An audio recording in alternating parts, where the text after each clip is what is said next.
दोस्तों, welcome to my YouTube channel leading परीक्षा। आज हम लोग सीटेट दिसंबर 2018 का पेपर सॉल्व करेंगे, जिसमें हमने हिंदी के 30 क्वेश्चंस लिए हैं। देखिए, जो हिंदी के 30 क्वेश्चंस हैं, इसमें 15 क्वेश्चन पेडागोजी से होते हैं और 15 पेजेस से यानी ग्रामर से होते हैं। तो चलिए शुरू करते हैं। हमारा पहला क्वेश्चन है, देखिए लिखा है, नीचे दी गई कविता की पंक्तियों को पढ़कर पूछे गए प्रश्नों के सही सबसे उपयुक्त उत्तर वाले विकल्प को चुनिए। देखिए ये पेजेस है, ठीक है, कविता है। क्वेश्चन पहला है, कविता की पंक्तियों में यात्रा की किस विशेषता की ओर संकेत किया गया है? कठिनाइयों की ओर, सुखों की ओर, अनिश्चितता की ओर या फिर साहस की ओर? देखिए इसमें किस ओर, जो कविता है इसमें किस ओर संकेत किया गया है? तो अनिश्चित की ओर, ठीक है। तो राइट आंसर क्या हो जाएगा? अनिश्चितता की ओर, ऑप्शन थर्ड। नेक्स्ट क्वेश्चन है, कविता में आए सुमन और कंटक किस भाव के प्रतीक हैं? फूल और कांटे, बाग और वन, सुख और दुख या फिर प्रिय और अप्रिय? तो देखिए कविता देखते हैं। देखिए यहाँ पे लिखा ना, अनिश्चित कब सुमन कब कंटकों से सर मिलेंगे, यानी सुमन और कंटक का तात्पर्य सुख और दुख से है, ठीक है। तो यहाँ पे क्या हो जाएगा? Option third is correct. Next है, कविता की पंक्तियों में कवि व्यक्ति को किस बात की प्रेरणा दे रहा है? हर स्थिति में साहस दिखाने की, पर्वतों को देखकर न डरने की, गहरी नदियों से न डरने की या हर स्थिति में आगे बढ़ने की? देखिए कविता में जो पंक्तियां हैं वो कवि व्यक्ति को किस बात की प्रेरणा दे रहा है? तो दे रहा है हर स्थिति में आगे बढ़ने की। अगर आप लोग पंक्तियां देखें तो इसमें लिखा है ना, कुछ भी रुकेगा तू ऐसा आन कर ले, पूर्व चलने के बटोही बाट की पहचान कर ले, छू जाएगा मिलने। इसमें क्या है कि आपको क्या है इसमें दिया है कि भाई हर परिस्थिति में क्या है, हमें आगे बढ़ना है। फिर है, इस जीवन यात्रा में कुछ भी निश्चित नहीं है, सब कुछ निश्चित नहीं है, सब कुछ निश्चित है, सब और मुश्किलें हैं, सब और सुख है। तो इस जीवन यात्रा में क्या है? तो इस जीवन यात्रा में सब कुछ भी निश्चित नहीं है, option one is correct. Next है, नीचे दिए गए शब्दों में से सरित का समानार्थी शब्द कौन सा नहीं है? तटिनी, जयमाला, नंद, प्रवाह। देखिए इसका राइट आंसर क्या हो जाएगा? प्रवाह। ये क्या है? सरित का समानार्थी शब्द नहीं है। नेक्स्ट है, अनिश्चित शब्द में कौन सा प्रत्यय आ सकता है? ते, ती, ती या ता? तो अनिश्चित शब्द में कौन सा प्रत्यय आ सकता है? वो है ता।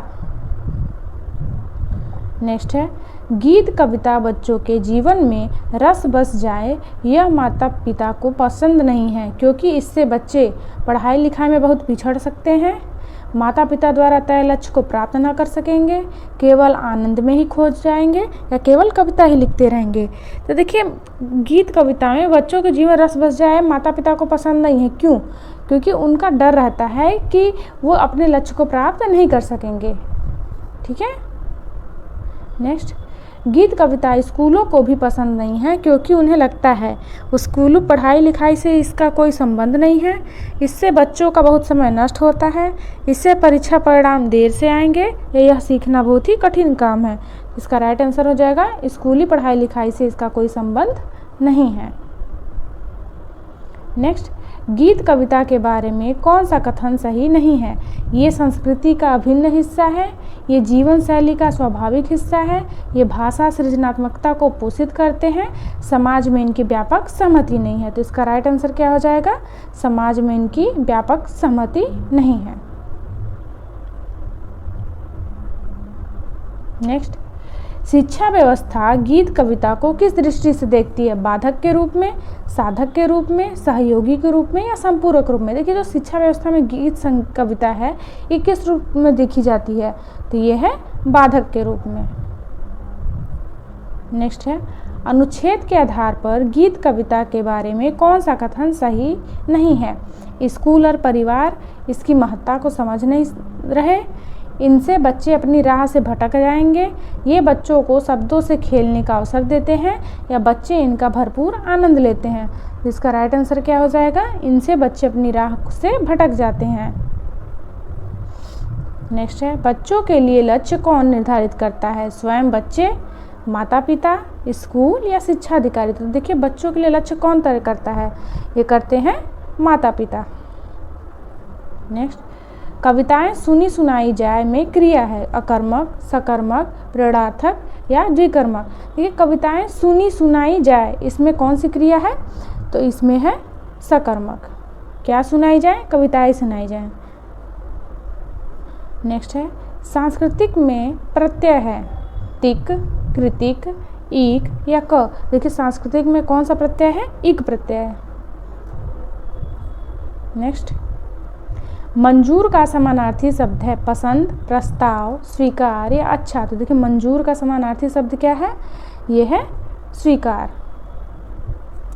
नेक्स्ट है प्राथमिक स्तर पर हिंदी भाषा सिखाने के लिए सबसे अधिक जरूरी है भाषा शिक्षण का भाषा ज्ञान, कक्षा में रंगीन पाठ्य पुस्तकें, कक्षा में प्रिंट समृद्ध परिवेश या कक्षा में लिखित आकलन। तो देखिए प्राथमिक स्तर पर हिंदी भाषा सिखाने के लिए सबसे अधिक जरूरी क्या है, तो ये है कक्षा में प्रिंट समृद्ध परिवेश।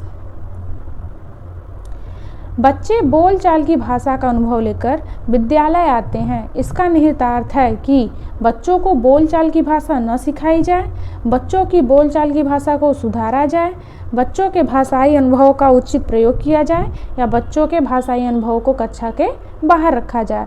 तो इसका राइट आंसर क्या हो जाएगा, बच्चों के भाषाई अनुभव का उचित प्रयोग किया जाए। फिर है भाषा सीखने सिखाने में आप किसे सबसे अधिक महत्वपूर्ण मानते हैं, संज्ञानात्मक विकास, सामाजिक अंतःक्रिया, दृश्य श्रव्य सामग्री या बाल साहित्य। देखिए भाषा सीखने सिखाने में कौन सा सबसे महत्वपूर्ण होता है, तो ये होता है सामाजिक अंतःक्रिया। जैसे कि क्या होता है कि बच्चे जितना पढ़ के नहीं उतना समाज में रह के एक दूसरे की बातचीत सुन के उससे ज़्यादा प्रभावित होते हैं। फिर है हिंदी भाषा शिक्षक का यह प्रयास होना चाहिए कि वे बच्चों की भाषा संबंधी सहज रचना शक्ति को बढ़ने के अवसर दें, बच्चों की मातृभाषा के स्थान पर हिंदी भाषा को ही कक्षा में स्थान दें, बच्चों द्वारा मानक भाषा का ही प्रयोग करने के लिए अवसर दें या बच्चों को शिक्षाप्रद बाल साहित्य पढ़ने के भरपूर अवसर दें। तो इसका राइट आंसर क्या हो जाएगा, बच्चों की भाषा संबंधी सहज रचना शक्ति बढ़ने के अवसर दें। नेक्स्ट है कक्षा 5 के बच्चों के भाषा आकलन के संदर्भ में आप किस सवाल को सबसे कमज़ोर मानते हैं, केशव सबसे क्या कहता होगा, कल्पना इसके केशव के शब्दों में लिखो, या फिर यदि इला तुम्हारे स्कूल में आए तो उसे किन किन कामों में परेशानी होगी। तीसरा है अपने दोस्तों से पूछकर पता करो कि कौन किस बात से घबराता है। फिर है ईदगाह कहानी में हामिद ने मेले से क्या खरीदा। इसमें पूछ रहा है कि कक्षा 5 के बच्चों के भाषा आकलन के संदर्भ में किस सवाल को सबसे कमज़ोर मानेंगे। ठीक है, देखिए इसमें भाषा आकलन के लिए सबसे कमज़ोर सवाल कौन सा होगा, ये होगा ईदगाह कहानी में हामिद ने मेले से क्या खरीदा। बाकी ये सब क्या है भाषा, क्योंकि इसमें क्या है कि कल्पना करके केशव के शब्दों में लिखो कि केशव सबसे क्या कहता होगा, या फिर ईला तुम्हारे स्कूल में आए तो उसे किन किन कामों से परेशानी होगी। इसमें क्या, उसमें ज़्यादा से ज़्यादा भाषाओं का यूज होगा, लेकिन इसमें क्या खरीदा, कोई सामान खरीदा होगा, एक ही 2 शब्द हैं, तो ये क्या होगा, सबसे कमज़ोर होगा। नेक्स्ट, भाषा का अति महत्वपूर्ण प्रकार है सुनना, अक्षर ज्ञान, संप्रेषण या लेखन। तो भाषा का अति महत्वपूर्ण प्रकार क्या है, ये है संप्रेषण। नेक्स्ट, सुनने और लिखने की कुशलता आकलन करने का सबसे अच्छा तरीका है कविता सुनना और शब्दांश लिखना, कविता सुनकर प्रश्नों के उत्तर लिखना, सुनी गई कहानी को अपने शब्दों में लिखना या सुनी गई कहानी को शब्दशः लिखना। तो इसमें पूछ रहा है कि सुनने और लिखने की कुशलता आकलन करने का सबसे अच्छा तरीका कौन सा है, तो ये क्या हो जाएगा, सुनी गई कहानी को अपने शब्दों में लिखना।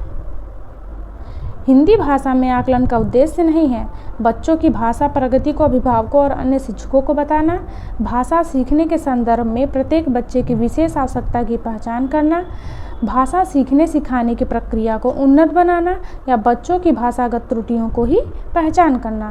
तो इसका राइट आंसर क्या हो जाएगा, बच्चों की भाषागत त्रुटियों की पहचान करना। ये क्या है, इसका उद्देश्य नहीं है। नेक्स्ट है आपके विचार से प्राथमिक स्तर पर उत्कृष्ट लेखनकार का उदाहरण है। छुट्टियां कैसे मनाई, इस विषय पर अनुच्छेद लिखना। किसकी बात करें? उत्कृष्ट लेखन की। मेरे सपनों का भारत विषय पर अनुच्छेद लिखना। पाठ पुस्तक से इतर कठिन शब्दों का श्रुत लेखन या किसी आंखों देखी घटना का लिखित वर्णन करना। तो इसमें पूछ रहा है कि उत्कृष्ट लेखनकार का उदाहरण है, तो इसमें क्या हो जाएगा? किसी आंखों देखी घटना का लिखित वर्णन करना।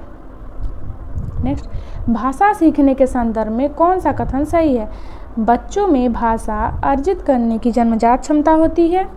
बच्चों में भाषा अर्जित करने की जन्मजात क्षमता नहीं होती है। बच्चे विद्यालय आकर ही भाषा सीखते हैं या बच्चे विभिन्न संचार माध्यमों से ही भाषा सीखते हैं। कि यहाँ पे क्या है? देखिए इसमें से ही आ गया, तो इसलिए ये गलत हो जाएगा। और बच्चे केवल विद्यालय में ही आकर भाषा नहीं सीखते, उसके पहले भी वो भाषा जानते हैं। और ये क्या लिखा है कि बच्चों में भाषा अर्जित करने की जन्मजात क्षमता नहीं होती। देखिए ऐसा कुछ नहीं, बच्चों में ये क्या है, नॉम चोम्स्की क्या बोलते हैं कि जो बच्चे होते हैं उनमें भाषा लैंग्वेज एक्विजिशन डिवाइस होती है ना, तो जन्मजात क्षमता होती है। तो ऑप्शन ए इज करेक्ट। फिर है, डिस्ग्राफिया से प्रभावित बच्चे को मुख्य रूप से क्या कठिनाई होती है? सुनने, बोलने, पढ़ने या लिखने? तो डिस्ग्राफिया में क्या परेशानी होती है? उसको लिखने में परेशानी होती है। प्राथमिक स्तर की हिंदी भाषा की पाठ्यपुस्तक में आप किसे सर्वाधिक महत्वपूर्ण मानते हैं? बहुत प्रसिद्ध लेखकों की प्रसिद्ध रचनाएं या नैतिक मूल्यों वाली कहानी कविताएं, बहुतायत में दिए गए अभ्यासकार या हिंदी भाषा को विविध रूप देने वाली रचनाएं? तो आप किसको सर्वाधिक महत्वपूर्ण मानते हैं? तो ये हो गया हिंदी भाषा को विविध रूप देने वाली रचनाएं। बहुभाषिक कक्षा में बच्चों की भाषाएं संसाधन के रूप में कार्य कर सकती हैं, शिक्षक के लिए बेहद जटिल चुनौती है, आकलन की प्रक्रिया को बाधित करती है या भाषा सीखने की प्रक्रिया को बाधित करती है। तो बहुभाषिक कक्षा में बच्चों की भाषाएं कैसी होती हैं? ये संसाधन के रूप में कार्य कर सकती हैं। फिर है, भाषा सीखने और भाषा अर्जित करने में अंतर का मुख्य आधार है। देखिए भाषा सीखने और अर्जित करने, इसका मुख्य अंतर का आधार क्या है? भाषा की पाठ्यपुस्तकें, भाषा का लिखित आकलन, भाषा का उपलब्ध परिवेश, भाषा की जटिल संरचनाएं। तो इसका राइट आंसर क्या हो जाएगा? भाषा का उपलब्ध परिवेश। देखिए ये 30 क्वेश्चंस है। बाकी अगर आप सीटेट की तैयारी कर रहे हैं तो जितने भी प्रीवियस ईयर क्वेश्चंस हैं अगर वो सारे आपने अटेम्प्ट कर लिए तो आपका अच्छे से ये एग्ज़ाम क्लियर हो जाएगा, क्योंकि जो क्वेश्चंस हैं वो घूम फिर के वही आते हैं। तो आज के लिए इतना ही, धन्यवाद।